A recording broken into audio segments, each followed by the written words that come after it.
Compelling stories are not hard to find. You just need to know where to look. Join your hosts, Dr. Eric Shaw, prosecutor Ryan Frank, writer Adrian Bonenberger, and comedian Ryan Connor, as they interview ordinary people about their extraordinary experiences. This is Baggage.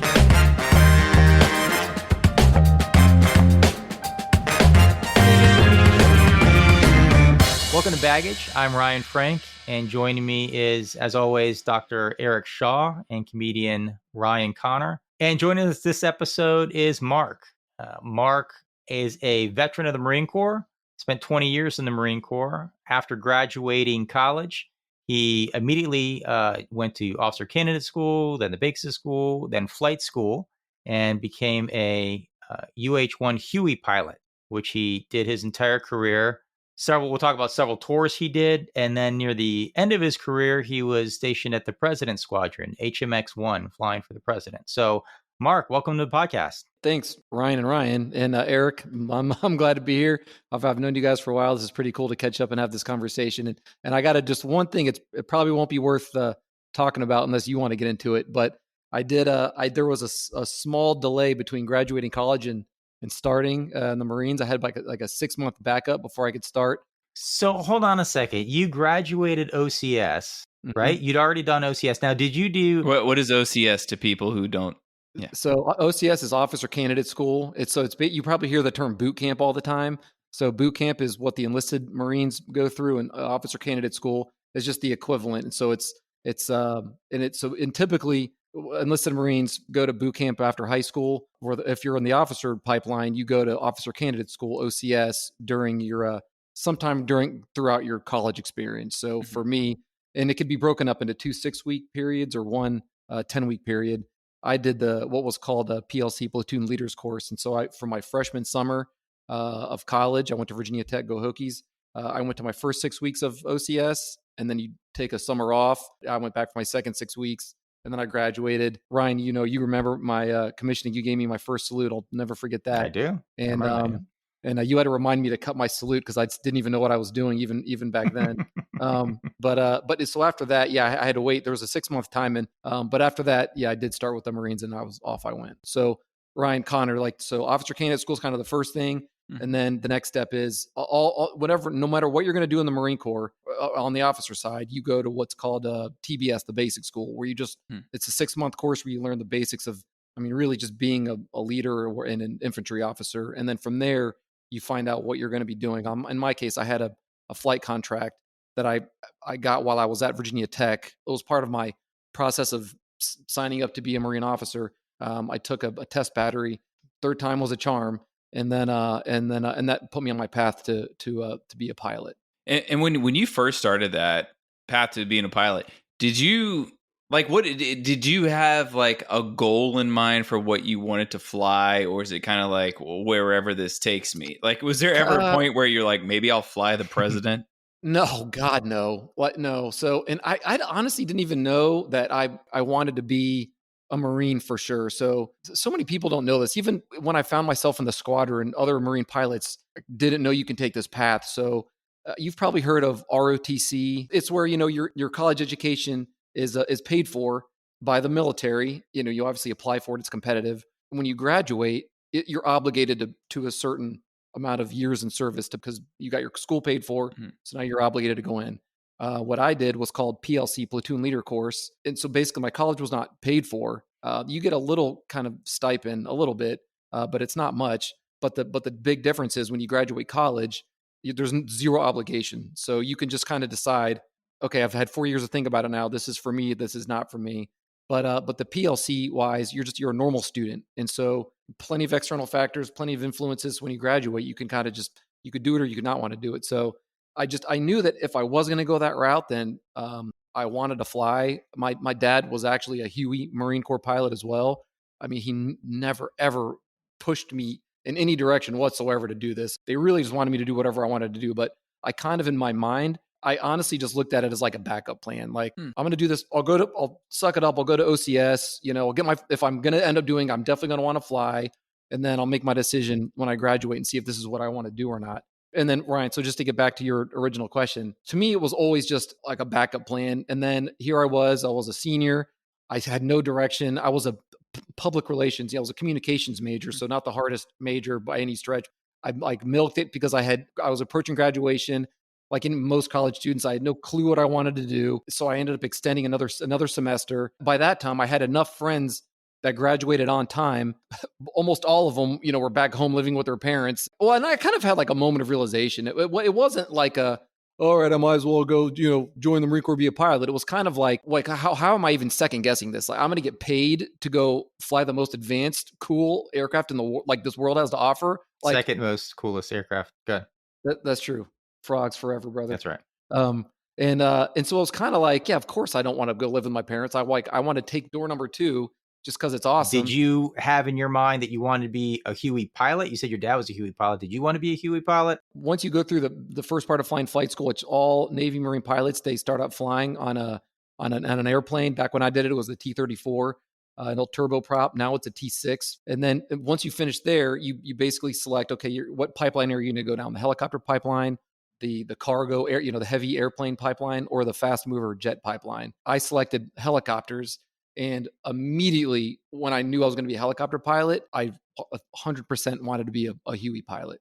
I mean, it was on it like a little bit because of my dad influence, I guess, but I imagine my dad probably made the same decisions that I did just because, I mean, when you start flying the little trainer helicopter, the TH-57, it's the instructor sitting in the front, and then there's a crew chief in the back, and it's a crew concept. That was probably my favorite part of flight school, is flying the TH-57. I fell in love with that little helicopter, and in my mind, the Huey was just a bigger version of that.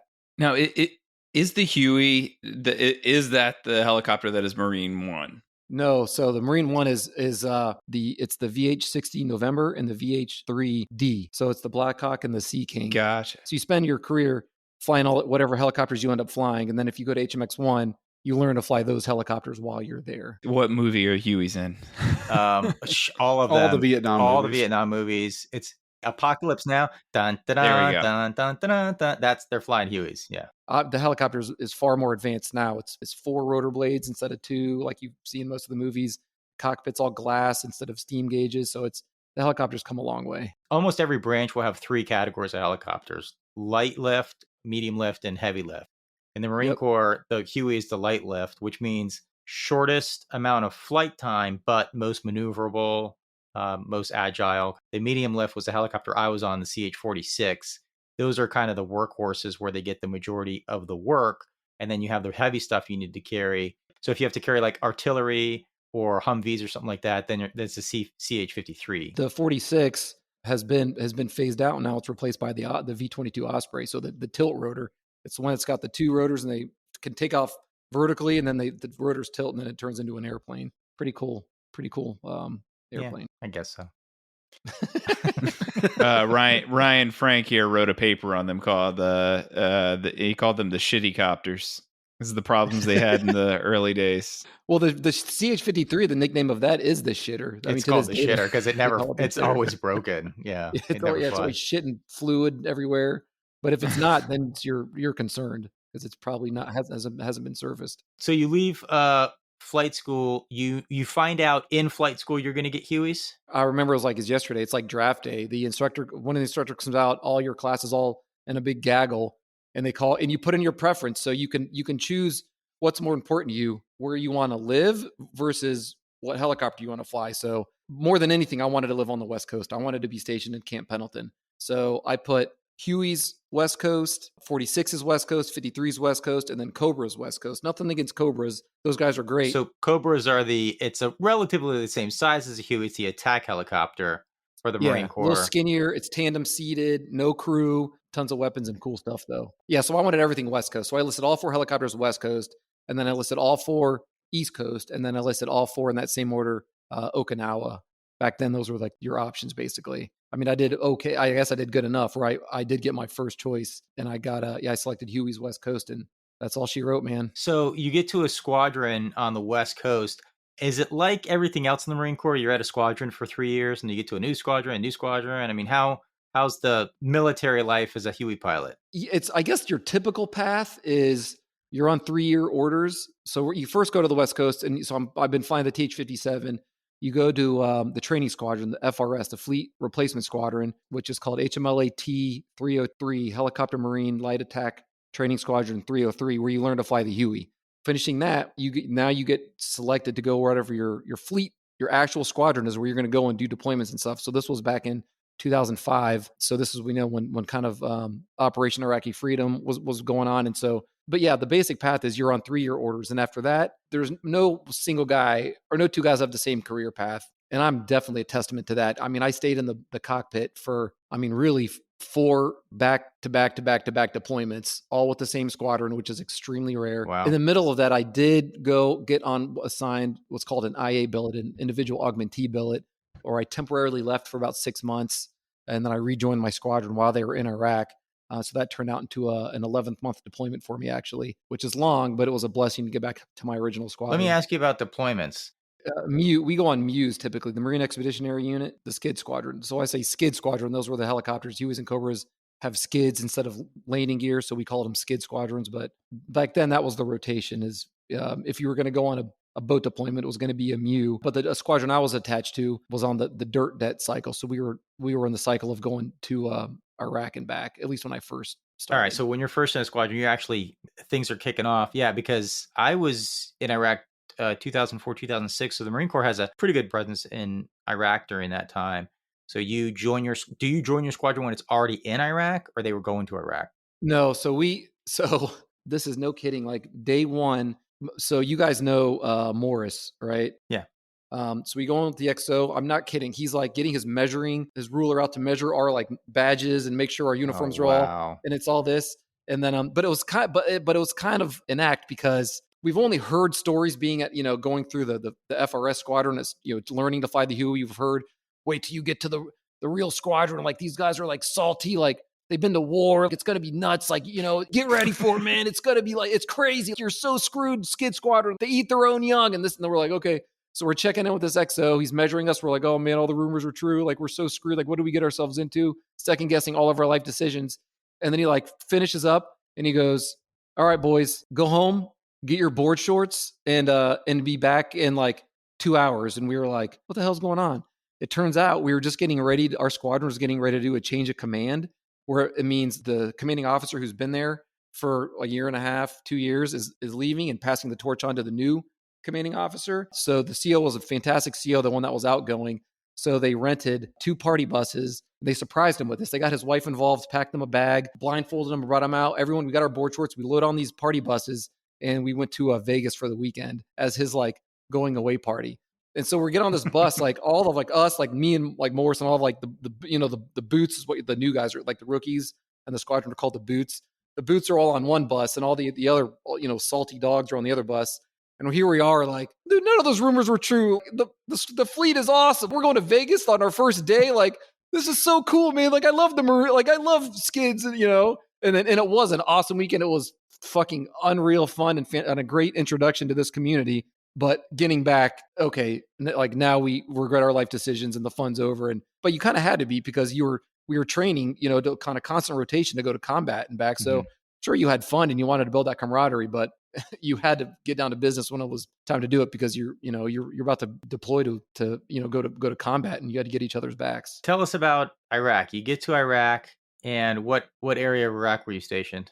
We were in the Al-Anbar province of Iraq. This little air base called Taqadum. We called it TQ for short. And man, I mean, I don't even, what do I say about it? You get paired up with, as a boot lieutenant, you get paired up with a captain. It's called your combat cruise. I mean, so right out of the gate, I didn't know what I didn't know. So I was just clueless. I've heard all about this combat. Now here I am. Granted, by the time we got there, so this was 2006, we were past the middle point of OIF. So there were still things going on. It was somewhat of a busy deployment. It wasn't crazy. So we were hearing stories from all of our senior captains during this deployment saying, oh yeah, we were here, whatever, a year ago, and it was way crazier than it is now. And they said that same thing their last deployment. It was just, we were over the hump at this point. So it was busy, but it wasn't crazy. I had a couple situations where we were getting shot at. We were shooting at bad guys. Our living conditions by this time, our presence had been established. I mean, I don't know how many years we'd been out to Cottam building this base up. Well, I can tell you, I started we were deployed in 2004, and the squadron that we replaced had already been there for most of a year. So that was probably a good portion of 2003, and I think before that. And right when we got to Anbar province, TQ was one of our routes. It was pretty well established. So we're talking 2006. You're talking years it had been there. So there was some infrastructure there already. Okay, yeah. So people think, deployment, they imagine like people like living in tents in the desert with dirt on the ground. It was not like that at all. Was TQ an Iraqi airbase already? Yes, it was. Right. Well, before, Same thing with where we were. We were at Al Assad. So Yep. if you could draw a line going from right to left, it is Baghdad, Fallujah, TQ, Ramadi, and then my airbase, Al Assad. So a lot of these places were already established. The Iraqi military used them before, so we just kind of took over some of their buildings. we had their like hard standing buildings, but I mean they were still kind of pieces of shit. Like we had like plywood doors with bungee cords, like for our ready room, our squadron spaces. But third world country military airports. Yes, but where we lived, like we lived in what was called cans. They're essentially like trailers, and you live like 2 to a room. We had air conditioning, like obviously electricity. It wasn't as austere as you would think. And then the base, it was so built up, putting up these big giant like circus tents almost that were like gym facilities and stores and barbershops and places to eat. And I remember like one morning it was like we went out and we had like I was with a few of my buddies. We were in the same flight, so 2 helicopters went out, got shot at, had an engagement, and it was like crazy. And then we landed our shifts over. And then an hour later, we're like, man, like this war is like crazy. Man got killed. And like at the coffee shop, I'm like, oh, can you pass me some creamer for my latte? Like, it's like, can I ask a war question? Yeah. Do you ever get used to getting shot at? Or does it always feel like you got shot at? You know what I mean? Well, no, me personally, I did not get shot at that much. So it always felt like you got shot at. You never got. Is that what you mean? No. Like, are you like, fuck? People are shooting at me. It was the large majority of the time we were assuming that we were not going to get shot at. That was my mindset at least. So I kind of was like, would fly around thinking like it's not going to happen to me, or like almost ignorance is bliss. Like, But even though like you were hearing helicopters were getting shot down, by the time we were there, it was very uncommon. It was very uncommon. Like we'd figure out the tactic. We would fly like medium altitude tactics because the biggest threat it turned out was a small arms fire, the guns. So early on in the war, the helicopters were getting shot up by the gunfire, but they were flying so low because they were worried about surface to air missiles. But so if you fly low enough, then the surface to air missiles can't get you. But then they were getting shot up by AAA, anti-aircraft artillery, which is turned out to be a way bigger threat. So later on in the war, we adjusted. We'd fly at medium altitude tactics. So yes, we were more vulnerable to the surface to air missiles, but they were those engagements were so rare. It was the risk versus reward, so we almost, even if they were shooting guns at us, which they probably did all the time, the altitude we were flying at, the bullets would, they wouldn't even reach us. So we were flying around with the assumption that we were safe. What was your squadron doing? Because as a Huey, you're not doing large scale troop insertions. You don't have the capacity to do that. So what was the role of Huey? I mean, that's the reason I love flying the Huey is it's kind of like a Swiss Army knife. What we joke and we say, hey, we're the Huey's the jack of all trades, but a master of none. It's because we kind of do a little bit of everything. We do have room in the back to carry around troops and cargo, but we also have weapon systems on the side and a sensor of a FLIR, forward-looking infrared, where we can be helping out with like reconnaissance and stuff like that. So the Huey just did a little bit of everything, which was awesome. But because we were later on in the day, I guess it would depend on our mission set. So all kinds of reasons we would go out and we would fly. I guess I would say, I don't know, maybe 50-50. 50% of the time, you would get what's called a JTAR. It was basically like a request from another unit for us to go do some sort of mission for them. And this could have been, hey, can you deliver these people from point A to point B? Hey, can you escort our convoy as we drive from point A to point B? Hey, we're going to be doing a patrol on foot. Can you come over, watch, and just be overhead? Because 9 times out of 10, when the bad guys heard the helicopters overhead, they wouldn't mess with the Marines on the ground. And so we would just be a presence mission. If it would be a troop insert, an insert or an extract, those types of things would typically be more clandestine, and we would do those kinds of things in the middle of the night, just for obvious reasons. We didn't want to be seen. And we would do, our shifts were 12 on, 12 off. And squadrons did this differently too. Our squadron did 12 a.m. to 12 p.m. And then other squadrons would do 6 to 6 or whatever. But so throughout the course of your duty time, your 12 hours, you would be exposed to both day missions and night missions. So, I mean, I was on both throughout all my deployments, but for the majority of my, I think my first deployment, I was on the day shift. So I was noon to midnight. And so you'd go in, you'd get the daily brief, the turnover with the night crew, they would leave. You would get your JTARs for the day, your missions for the day, and you'd go do those. And I said, it's 50-50. So 50% of the time you'd get some sort of a JTAR and you'd know what you're doing. The other 50% of the time you could be what was called a strip alert, which means you're kind of like, you get your brief in the morning, you turn over, you set up your helicopter, you get it cocked and ready to go. Like the two big options, I guess, were CASEVAC or a TIC, troops in contact. And we wouldn't do the actual CASEVAC. We would escort helicopters like you flew, Ryan. We would escort them to go conduct the CASEVAC, and we'd fly them to point A to point B. And so you were either on CASEVAC escort standby or strip alert or troops in contact or both really. And you would have a duty officer sit behind a computer, would have encrypted chats in front of him and radios. And if something would go down, like a unit's on a patrol and they didn't have air support, they're just doing a regular patrol and they came into an engagement, they would radio in to the command center, hey, we're under fire, we need air support.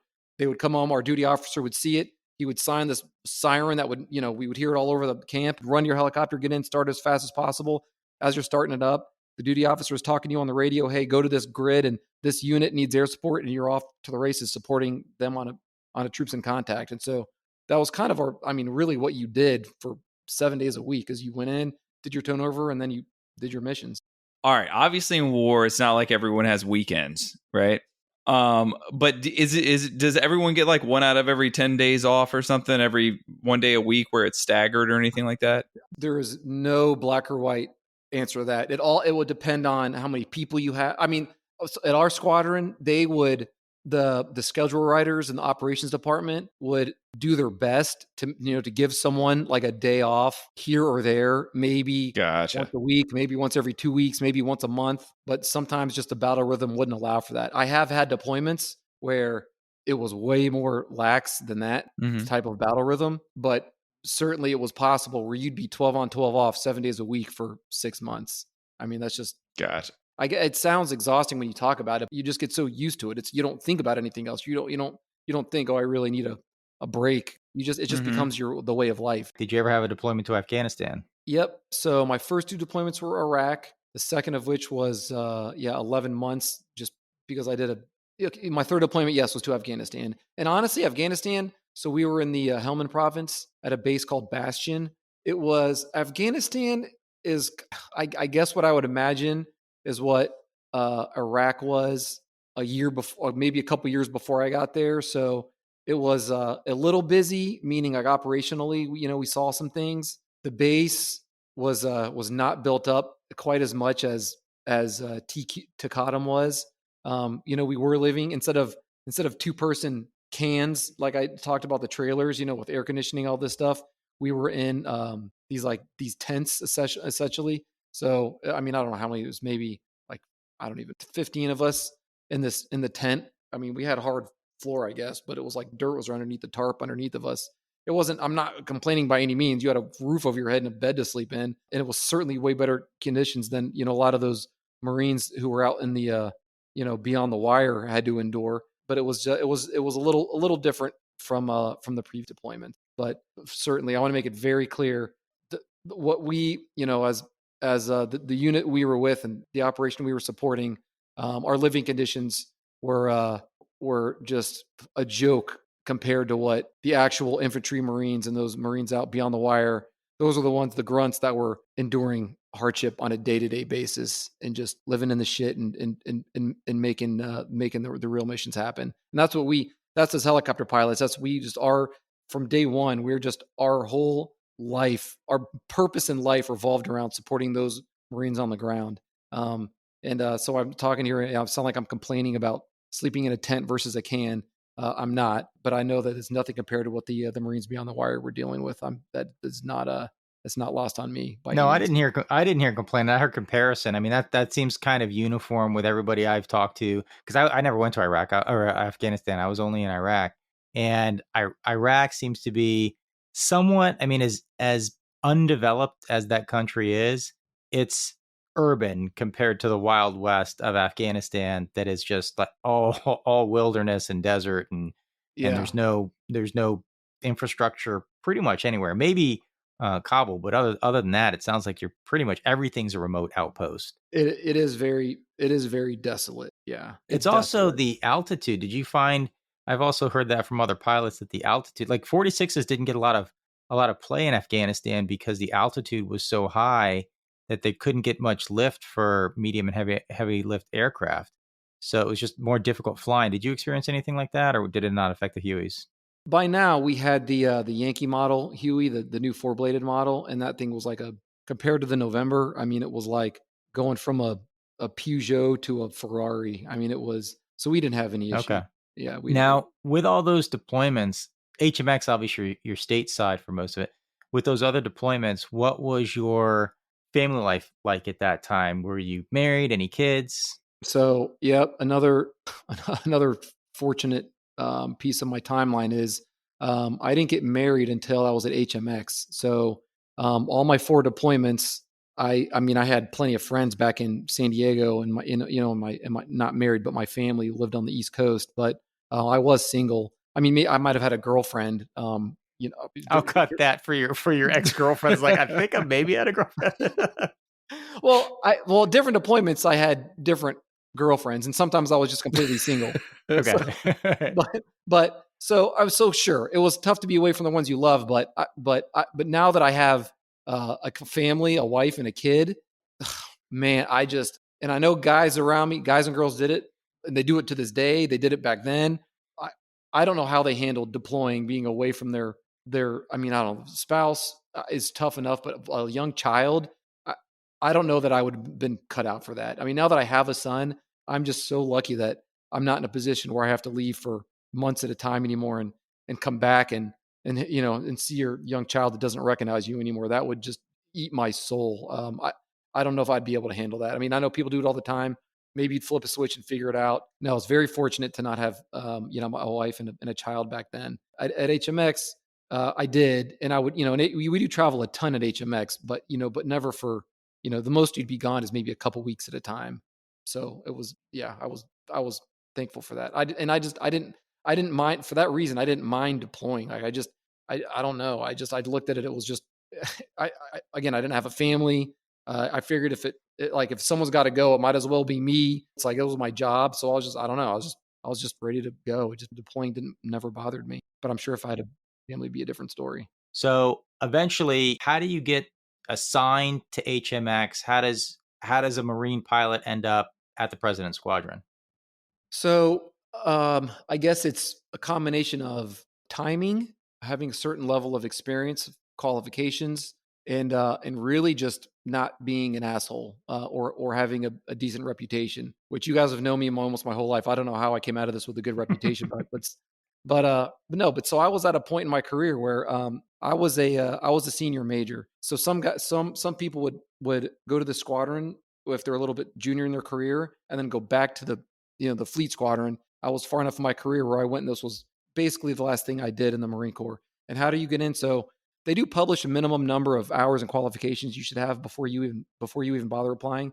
But most people who do apply and end up getting chosen, I mean, they have just about every, I say, certification. So when you're a Marine pilot, you start out at the bottom of the barrel. You're just a co-pilot with no qualifications, and then there are so many stepping stones. I mean, that take years and years to accomplish and get through them. It's every little, and especially in the Huey, we have so many different mission sets. So your confined area landing qualification, your rocket shooting qualification, your troop insert extract. Now you're the aircraft commander, so now you could be the one that gets the keys and signs for the helicopter, and you can go out and fly with the co-pilot. And then you work your way up. Okay, now I'm the section leader, so I'm not only in charge of my helicopter, I'm in charge of the helicopter that's flying next to me as my dash two, my wingman. I'm dumbing it down, but there's a million qualifications. And then once you get through all of those, you can get instructor qualifications for everything that you just went through. So it's a whole nother slew of syllabi that you go through to round out your career. So basically, I'd been doing this for so long at this point. How many hours did you have in the Huey before you went to HMX? Ooh, God, I don't even know. I would say probably over 3,000. Holy cow. But yeah, but some guys go there with 1,500 hours. Like, That's crazy. Well, regardless of qualifications, so a Huey, the flight time is not like a 46. You can put an internal take in there, and you're flying for 6 hours or so. So you can rack up some hours. I had over 1,000 hours, but I wasn't in the Marine Corps that long. 3,000 hours on an aircraft that flies for what, hour and a half max? hour and a half, 2 hours. So we would have external fuel or auxiliary fuel tanks, but my path was so different because I stayed in the cockpit my whole career. I really never was not flying ever, and Wow, but that's very unusual career path for a pilot. Usually, the more senior you get, the less you fly, and you eventually stop flying altogether, like halfway through your career. Where I flew for the whole 20 years, so. Yeah, I had way more hours than the average person. So so how do you get an HMX? So any helicopter pilot can apply, and they want you to have a certain level of qualifications. I had almost every qualification you could have as a Marine helicopter pilot, and I had a pretty competitive application package. I had built good relationships over the years. I knew the right people, so I had some good people write me some good letters of recommendation. And so that's kind of the first half of it, and the second half is it's board selected. So and the board it's basically your peers. So it's people that are at the squadron now, the current pilots at HMX. So if you have a good reputation, hopefully. And so, yeah, I was fortunate enough to go experience that. So you get selected, you go to HMX.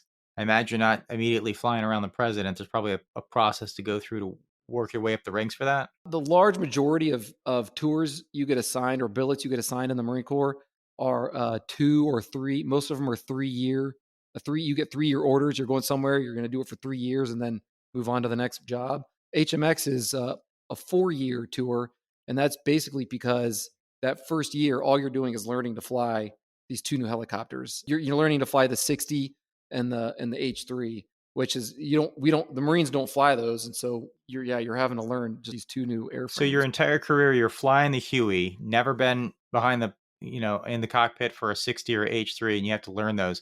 And for those that don't know, that's the president's white top, green bottom colored aircraft. The 60 Black Hawk down, they look like Black Hawk, but the H3, if I'm correct, it's not used anywhere else in the military. What used to be used in the Navy, and they're even getting phased out at HMX. They're going away. So the ones you see on TV, the big fancy ones where you see the White House and the president gets off and he salutes, that's the H3. It's super old technology. It's steam gauges. It's a very old aircraft. Tell us a little bit about that, because my experience in the Marine Corps, I was always at a 46 squadron where the saying is, I think you said it earlier, is that if you don't see it leaking, don't get on it, because that means it's empty. Like that's how military aircraft usually are. Like they leak like a sieve. They're smoky. You wash them and stuff. You try to keep them clean. And HMX is different. How so? HMX is not like any other unit in the Marine Corps for so many reasons. And a large part of that is because of, the Marines, Ryan, that we don't get a lot of funding compared to the other militaries.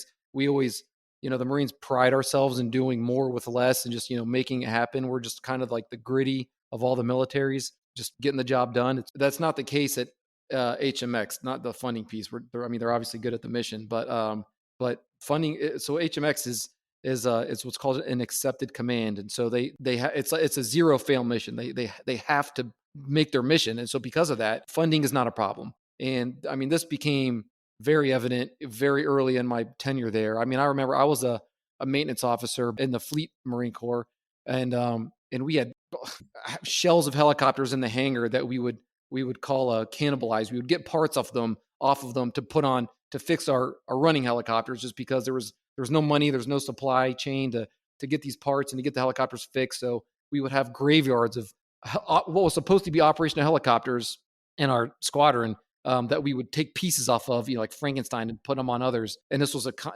constant challenge, as working in the maintenance department. But those Marines working on there, I mean, they make the magic happen. It's wild to see what they're capable of. HMX is quite the opposite. I mean, one of my very first training evolutions. We're on the ground, we're spinning, like the engines are started, rotor blades are turning, we're getting ready to go. We get some indication of, I don't even remember what it was, like just something was like mechanically needed attention, from the maintenance department. And at the time I was thinking like, oh, like, because I was familiar with this as a maintenance officer. I was like, oh God, we're going to be delayed and this helicopter is going to be down for months. And okay. And I'm just like, this kind of stinks. Talking to the maintainers about what we're going to do. And they were like, oh no, like that's not a problem. Like we're just going to replace the engine. And I was like, replace the engine? Like We just you do replaced that? the Like engine. you would like never do that. An engine, like you couldn't get an engine, like even like the man hours to replace it. Everything about this concept was like, what do you mean we're just going to replace the engine? Like what? Like what? You're not going to try to troubleshoot and figure it out and like whatever. And and I was like, well, where? I mean, how long does it take to get an engine in? Like this would take like a year in the fleet Marine Corps. And he was like, oh, follow me.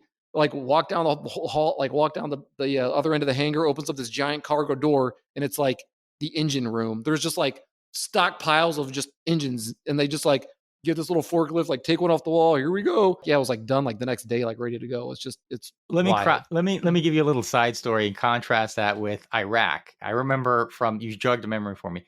We're in Iraq, and the heaters on the 46. All of our helicopters were from a West Coast squadron, where it's 75 degrees year round or whatever. The heaters haven't worked since the 60s. It's a very old helicopter. So I couldn't fix many things on that helicopter, but I learned very quickly in winter in Iraq how to fix the heaters. And we couldn't get parts for that thing to save our lives. So I think we maybe got like 3 or 4 aircraft with heaters working because like so many things in the Marine Corps, I need this part. Don't have it. What do you mean don't have it? I'm in war. I'm at war. Give me a part. And they're like, we don't have that. Yeah. I So know. the idea to open up a hangar and it's like engines everywhere. It was insane. I mean, it was just like, but it makes sense because I mean that squadron, they cannot fail. So so all that support is necessary, and that's why they have it. But I remember, dude, not having, this is another side note, like heaters. So oh my God. So the Huey was supposed to have a heater. I mean, how could it not have a heater? It's it's hot air comes off the engine, just directed to the cockpit to warm you up. We did not have heaters either. And I honestly, some of my probably most miserable memories of my entire life, and I'm not even kidding, was flying at like 2 a.m. in the middle of winter in Iraq. We had a couple of our helicopters didn't have like the front door, like where the pilots are, didn't have front doors, which were great if it was hot, because you can see, it's like the UPS driver, you can like see everything. It was awesome. But flying at nighttime at like 0 degrees with no heater and just wind up at like 2,000 feet altitude, oh my God, man. I hear you. Some of the most miserable days of my life. People think Iraq and they think hot. Coldest I've ever been in my life was flying at night in Iraq. Easily. Like you can't function. It's like, it almost defeats the purpose of flying, because you don't have control of your hands because they're frozen. You don't have dexterity to use the radios or flip switches. And then plus you're just mentally you go internal because you're like, I cannot believe I'm this physically capable of being this cold. Let's just get this over with. I want to go warm up. It was nuts. Back to HMX for a second. So I remember you actually gave me and my family a tour when you were at HMX, and it was incredible to see how clean the aircraft were on the inside, on the outside. And the HMX is famous for, there's a little gold stripe between the white top and the green bottom of the aircraft. There's a little gold strip that's supposedly like 24 karat gold paint. And it's like, it is unlike anything else, I would say, in the military. Just the level of perfection that the squadron seeks and maintains is a badge of honor in the Marine Corps. Can you tell us, though, like the first time you flew a president? I mean, are you just fucking terrified out of your mind? Yeah, my first lift was from Andrews to the South Lawn. So he got off of Air Force One, got on our helicopter, and then we dropped him off at the White House. It's a feeling I can't describe. I mean, it was like it was nerves, it was pride, it was relief, like that I was able to make something of my life. My hands were sweating. I just thought if he came on, he wanted to shake hands, he's going to shake a wet hand. So I kept just wiping my hand on my pants to just so that God, please don't let them be like wet and clammy. And That's but it what was you want from a pilot. Really sweaty, shaky hands right before he starts flying. but yeah, it was just kind of like a holy cow, like this is actually happening. It was certainly surreal, kind of out of this world moment. And then once you've done that, you've cleared that hurdle, then are you just part of a group that you rotates who flies the president and it becomes sort of old hat? So the squadron has probably more pilots than you think, and it's a constant rotation of availability, who's going to go where, who's not training. So it's a rotation. But for me, that feeling that I had the very first time, like it never, even if I was flying the vice president, like it never like wore out for me. Do you develop any sort of rapport with your passengers, or is it very much like professional and you're just kind of along for the ride? That would be kind of experience dependent. A large majority of the time, the boss or the president is getting on board, and it's a quick salutation, maybe shoot the shit a little bit, and then the same thing when they leave the helicopter. So room for rapport to be built there, but there are circumstances. If you're a member of that unit, there's potential to be in circumstances where your more rapport could be built. It's not very typical, I would say, but it's certainly possible. I know that there's a lot with HMX that's classified you're never going to be able to talk about, but to the extent you can, the precision and what you're expected to know and react to, can you tell us a little bit about like how do you deal with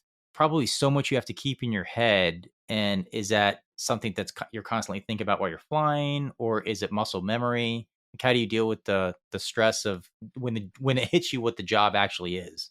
So that kind of starts with like learning to fly the new helicopters. It's like, I mean, and again, everyone's experience is different, and so mine was certainly different in the sense that I am by far from the smartest one in the room. In fact, I'm a pretty I'm a pretty slow study, but I'm maybe one of the hardest workers. So that's kind of how I've gotten myself to where I am every step of the way.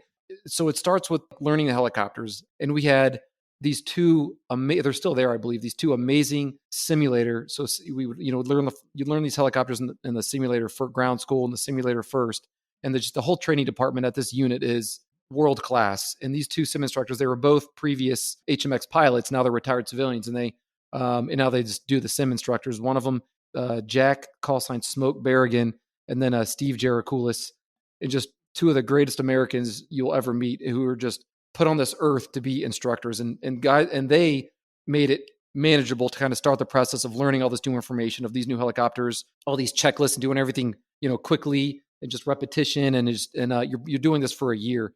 And then as far as like the flying and the precision and all the stuff you have to know and the procedures and SOPs, again, it's a fairly rigorous training, and it's a lot of repetition, and you get a lot of practice at it, and you basically do it until you're ready to do the job, to do the mission. I mean, it is a lot. I'm not going to sit here and say it's not, but I mean, the squadron has been doing this for a very long time, and they have mastered the process of what's required to get someone from day one to never seeing these helicopters, these procedures, to the point where they're now flying around the president. And you can land the H3 on 3 tiny little concrete spots on the south lawn where the wheels will fit just in there. Like that's some pretty precision flying. It's pretty impressive, and it's spot on every time. Yeah, the H3 is, I mean, in the 60, they're both extremely stable helicopters. It's probably easier to land on those pucks. I mean, more than most helicopters in the inventory. And obviously you practice doing it, a ton on other, like just regular concrete with circles drawn on the ground. I guess it's challenging, but I mean, honestly, because it's like flying a Cadillac. The thing is so darn smooth. Well, once you get that part down, that's more or less like riding a bike. What would you say is the most stressful part of being an HMX pilot? The most stressful part is just knowing that you're flying around the most important person in the world, and it has to be perfect. And so even if you've done it a million times, it's doing it your millionth time is no different from your first time. There's no room for error. Anything could go wrong at any time. It's just so knowing that when you're doing that actual mission, you you have to be on your there's no choice other than to be at the absolute ready for anything, top of your game, just to make sure the mission happens as perfectly as possible. I mean, also from a training standpoint, we fly, all around the world. And so flying around in foreign airspace, talking to foreign controllers or somewhere you're unfamiliar with, that could be a little stressful too. Tell us a little bit about that. So a lot of flights are Andrews Air Force Base. The president gets off of Air Force One, goes over to HMX, gets flown to the South Lawn. Basically, he's never in a car. And during that period, right? Right. So that's a lot of it. But HMX also will support other places in the country and overseas. Can you tell us like the logistics involved with how a helicopter that flies for what, a couple hours at a time, Yeah. gets overseas? Yeah. So this was also just so damn cool when I saw it the first time, because I've been involved where, we put helicopters, you break them down, meaning you take off the rotor blades to make them skinnier, and you put them in the back of large Air Force jets, and then they get flown as cargo across the world. I've seen this do with Hueys and Cobras, and it's like an all day affair to get a helicopter loaded into an aircraft and get it all set up, and then not only breaking the helicopter down, meaning taking it apart, getting ready for transport, actually loading it, flying it to wherever it needs to be, taking out the helicopter, building it back up. I mean, I've done it before. We did it in Okinawa. It takes days sometimes. At HMX, this process is, they have perfected it. They do the whole thing in less than an hour. Wow. That's incredible. Amazing. It's amazing. So yeah, between the 60 or the 3, the 60, the blades stay connected to the helicopter, but they get folded back and pinned back to the helicopter, and then it gets kind of pulled up into the inside of what's called a C-17, an Air Force jet. So it's kind of like stuffing a turducken and getting the helicopter into the jet. All the Marines and cargo go in there. H3 is very similar, but the H3, they actually take the rotor blades off and then put them in like a little case and then load it up next to the helicopter. And then we would, that would happen usually in Quantico, fly to wherever we need to go. And then the unload process would start, which is just as efficient, just as impressive.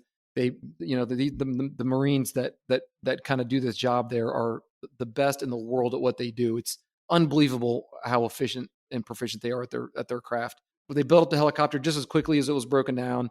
We would start it up, just make sure it's ready to go, ready to assume the mission. And that's really what. So yeah, the large majority of the lifts were from the South Lawn to Andrews and back. But essentially, anywhere in the world that the president would go, we would go, just because kind of think of it as like we're his, Uber driver in the sky. So if it's maybe like a planned, he knows we're going to land somewhere, and where he needs to go is maybe too far for the motorcade to take him, because the motorcade gets packed up in big jets too, and that follows them everywhere. But maybe if we're going to land somewhere in, I don't know, whatever, we're going to land at London Heathrow, but where the president is having a meeting or where he's staying is maybe too far for the motorcade. So we would, pick him up in London Heathrow, then fly him to wherever he needs to go. Yeah, it's flying in a foreign country, not knowing just not knowing the terrain and the airports and stuff like that. That's got to be, you are the person that has to learn it, right? One of the roles at HMX is called a WELO, White House Liaison Officer. It was another pilot. It was just their collateral duty. Arguably the coolest job in the squadron as a collateral duty. They would go like as an advance. So they would go like, okay, we know the president wants to go to whatever, Buckingham Palace. The WELO would go weeks in advance, and they would have all their contacts, and they would work with air traffic control and local law enforcement and everything you could imagine. And they would get it all set up. Then we show up, weeks later, and then the WELO would give us all the information. Okay, here's where you're going to be flying. We would fly around. So we would have familiarity, the day of the actual game day, what we would call it, when the actual president was there, whoever we were flying around was there. So it wouldn't be the first time we're doing it was with the VIPs on board. But even as rehearsing, it was stressful. But the fact that the WELO was there and had and basically had our flight plan kind of all sorted out with air traffic control and planned out. That alleviated a lot of the headache. That's what I was going to say. It sounds like a division of labor. So the stress is kind of divided between different people. So it's not on the pilot to handle everything. Just do the job, fly the plane. Now that you've retired, what have you walked away with from, your career in the military, and particularly such a unique experience? I mean, honestly, the biggest thing I've walked away with is is the relationships that I built. And it sounds like such a typical answer, but it's, I mean, it's true. I mean, most of my best friends in the world were those guys that I went on my very first deployment with. And I mean, hell, I have a text thread right now with like 6 of these guys. And today we were bantering all day. And but the relationships is the biggest thing I walked away with. And other than that, I'm proud of what I did. Looking back on it, I wouldn't change anything. That being said, I'm very happy and relaxed that I have moved on to the next chapter. The Marine Corps is amazing. It's an amazing organization. It took great care of me and my family. To this day, it does. I have my pension, my health benefits. So the greatest thing I did was do my 20-year service in the Marine Corps. For a young man or woman that is, heading off to college in their freshman year or something like that, and they're toying with the idea of being a Marine Corps pilot, what advice would you give them? It's just, if you have an opportunity to do it and you have a passion for it, then I think you should have a really, really, really good reason to not pursue that path. And if you do decide to pursue it, you have to succumb to the fact that, again, everyone's different. Some people are smarter than others. For me, it was not easy. And I don't think it's easy for anybody. Some people, it's certainly easier for some than others, but you have to just accept the fact that as you're going through the flight school learning process up until you're basically, your training is slowed down. You just need to be ready for, 2 to 3 years of just some of the hardest times of your life. But with that, it's also some of the most awesome times of your life. I mean, flight school, again, was one of the hardest things I've ever done, but I could look back, and some of the most fun memories I've ever had were during these little isolated breaks or windows when you have, and whatever weekends with your buddies in flight school, was just experiences that I would not trade for the world. Eric, you went to med school, for God's sake, so I'm sure you can easily relate to dedicating years of your life to the learning process, and you have to just accept the fact that you're going to do it, keep the end goal in mind, and don't give up. It's hard, but it's obviously worth it. I like that answer. I like that if it's something you want to do, and the only reason for not doing it is it's going to be really hard, that should answer it for you. Then you should probably do it. Yeah, absolutely, for sure. At work, we have like a kind of a quote board we'll put stuff up on, and just recently we've had a bunch of Tom Hanks quotes. There's one from A League of Their Own, and he's like, "It's supposed to be hard. If it wasn't hard, everybody would do it." Yep, exactly. Yeah. And this day and age, it's even while I was I saw it get more and more competitive, which is with everything else. Just, the world is constantly evolving, and people are getting smarter and better and faster and stronger. And I'm not sure with my credentials I had back then, if I'd even be accepted to the flight program. But if you're thinking about it now, just the earlier you get started on getting that head start on getting academically sound, the better, because it was kind of competitive then, but this day and age, it is very cutthroat to get in that industry. So if you want it, you gotta go and get it. Well, I think that's going to do it for this episode. And if we had more time, I'm sure we can get to a heck of a lot more adventures in the Marine Corps. And I think anybody that's done 20 years has endless amount of stories. So thank you, Mark, for sharing with us just a few of them, and a little insight onto what it's like to be a presidential pilot. So thanks for being on. Hey, my pleasure. Ryan and Eric. I mean, I've known you guys forever. This has been awesome.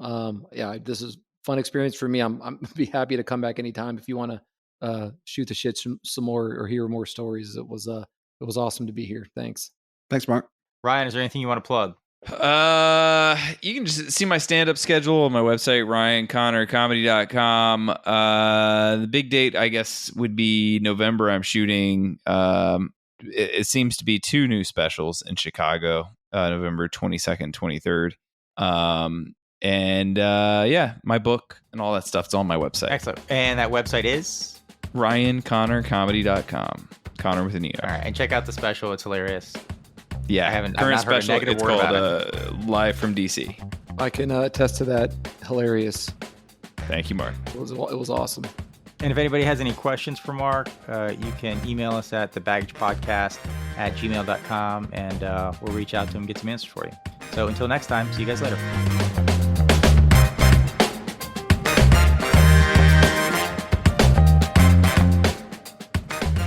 Music for Baggage provided by Quincy Ledbetter. You can find his stuff at qledbetter.com. Graphics provided by Megan Weaver. You can find her at meganweaverart.com. Special thanks to our premium members for their support. You can become a premium member by clicking subscribe in your Apple Podcast app or by visiting thebagagepodcast.com/support to sign up or to gift a membership to someone. A percentage of all proceeds go to charity. If you have any questions, comments, or a good story to share, please email us at thebagagepodcast@gmail.com.